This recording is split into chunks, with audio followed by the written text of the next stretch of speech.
one thing in his hand, nothing else he had in his hand. और केवल हाथ में एक ही वस्तु को लेकर उसके पास कुछ भी नहीं था, वो उस स्थान पे भाग गया। That was his Bible. और वह उसकी बाइबल थी। And all the way he was saying, God, why me?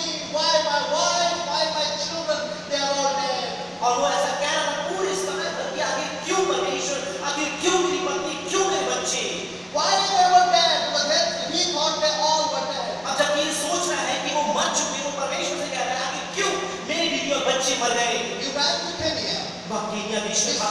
He started working as a farmer. अब फिर वहाँ किसान के रूप में वो काम And he used to करने read लगा। his Bible every day. अब प्रतिदिन वो बाइबल पढ़ता था। And he used to pray to God, God, why me, Lord, why, when I am going to see your glory? अब फिर वो परमेश्वर से रोज प्रार्थना करता है कि क्यों मैं परमेश्वर तेरी महिमा को मैं कब देखूंगा? And he had a faith in God. और उसके पास परमेश्वर के ऊपर विश्वास था। And therefore one day he decided to enter into Nairobi Bible College. अब ये बात सुनने लिया कि नैरोबी बाइबल कॉलेज है, वहाँ पर प्रवेश And करेगा। as he was studying in the Nairobi Bible College, और वहाँ पर देख सकते हैं कि वो नैरोबी बाइबल कॉलेज जब वो अध्ययन कर ही रहा था, on the last year, as he reached his final year, he came to New. He got the beautiful or good news that he got a visa to be a refugee in America. और फिर वहाँ पर जब वो अपने अध्ययन कर रहा था, अंतिम वर्ष में पहुँच गया और जब ये पढ़ाई को पूरा करने पर था, उसे ऐसा मौका मिला कि उसे वीजा दिया जाए कि वो अमेरिका में जाकर रहे। And he went to America. अब वो अमेरिका चला गया। He was living in Colombia. और वह कोलंबिया में रह रहा था। And he was working as a janitor.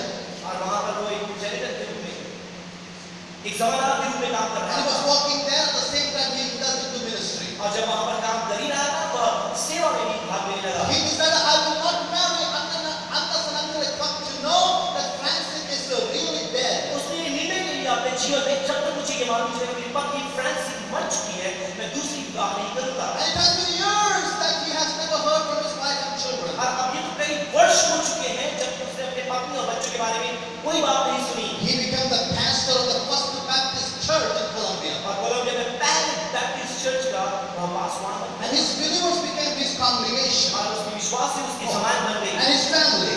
उसके परिवार। But he was working hard. वो कड़ी मेहनत कर रहा He था was working throughout the day and the preaching for the night and in the night. और पूरे दिन भर वो कड़ी मेहनत करके रात भर वो प्रचार किया करता। In 2009, 2009 में after years, कई वर्षों के बाद he got a phone call from Amnesty International. और एमनेस्टी इंटरनेशनल से उसे एक फोन कॉल आया। Do you know Francis? क्या तुम्हें पता है फ्रांसिस कौन है? He said, yes. उसने कहा हाँ मुझे पता है। Do you know she has 3 children? क्या तुम्हें ये पता है उसके पास 3 बच्चे हैं? Yes, they are my children. हाँ वो मेरे बच्चे हैं। Where is she? वो कहाँ है? She is in Kenya. वो केन्या है। It took 4 years for him to bring them back from Kenya to America. अब इसको 4 वर्ष लग गए कि उन्हें केन्या से लेकर वो अमेरिका में लाए। And the very day when the flight arrived in the Colombia airport, और जब उसका विमान कोलंबिया बंदरगाह पर पहुंचा, Nene walked up to the plane. अब नेने उस विमान के पास गया। He saw the Francis walking down with the children who have already reached teenage. और वहाँ पर वो देखा कि उस विमान से उसकी पत्नी फ्रांसिस जो उसके 3 बच्चे हैं जो वेस्ट वक्त पर पहुंच चुके हैं, उस विमान से नीचे उतर रहे हैं। And they had only one word to shout. और उनके पास केवल एक ही शब्द था चिल्लाने के लिए। They had nothing else to say. कहने के लिए कुछ भी बाकी नहीं था। Tears streaming down their faces. उनके आंखों से आंसू बह रहे थे। And as the river of tears flowed down, they had only one word to say. और जब आंसू की नदियां नीचे बह रही थी, उनके पास केवल एक ही शब्द था कहने के And लिए। that word was, Hallelujah, thank you, और वो Jesus. शब्द था हालेलुया, धन्यवाद यीशु, Thank you, Jesus. धन्यवाद यीशु। After this many years, I am able to reunite with my wife. इतने वर्षों के पश्चात मैं फिर से एक बार अपने परिवार से, अपनी पत्नी से मिल पाया। Francis had only one thought, thank you, Jesus. I kept faith on you. I am able to see my husband. Friends के पास भी केवल एक ही वाक्य था कहने के लिए, धन्यवाद परमेश्वर, जबकि मैंने कुछ पर विश्वास किया। Children had only one thing to say, God, thank you, Jesus. We are able to see our Papa. बच्चों के पास भी केवल एक ही बात था कहने के लिए, धन्यवाद परमेश्वर, हमने फिर से एक बार अपने बाप को देखा। What a beautiful story of a miracle. और क्या ही सुंदर एक चमत्कार की कहानी। It's only a miracle that brought them together. ये केवल एक चमत्कार है जो उन्हें वापस लेकर आया। And even that Francis thought her husband was dead, so she ran away to Kenya with the children. यहाँ तक कि फ्रांसिस भी लेकर उसके पति को मार दिया गया, बच्चों को लेकर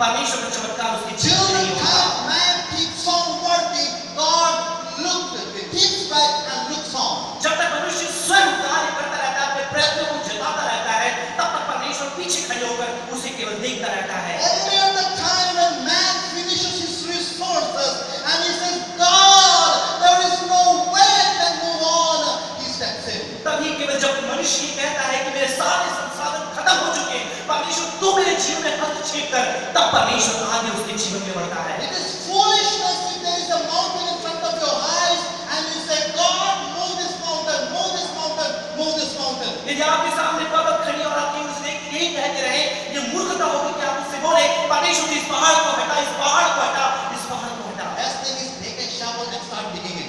और सबसे उत्तम बात यह है कि आप एक कुल्हाड़ी को लें और वहां खोदना शुरू कर दें। When it becomes beyond your control, जब यह आपके निरंतर से परे हो जाता है, then God steps in. तब परमेश्वर आपकी जिंदगी में प्रवेश करता है। Will you walk with me to Gadarenes?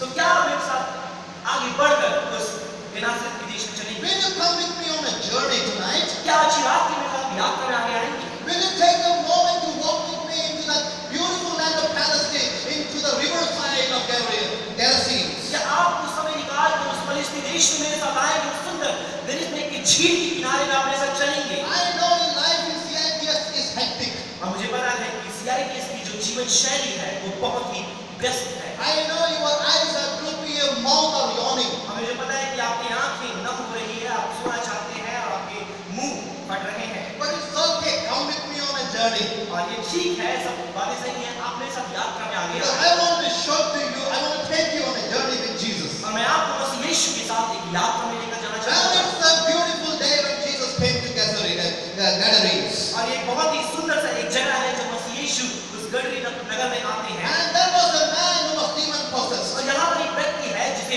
दुष्टात्मा ने पकड़ लिया है। And Bible talks about the man and his name was Legion. और बाइबल उस व्यक्ति के बारे में बताती है, उस व्यक्ति का नाम लीगियन था। And he was living among the tombs and he was demon possessed. और वह उस कब्रों में जाकर रहा करता था, उसे दुष्टात्मा पकड़ी हुई थी। No one could restrain him anymore even with chains and shackles. अब तो कोई उसे रोक नहीं सकता, यहाँ तक कि बेड़ियां उस पर काम नहीं करती थी।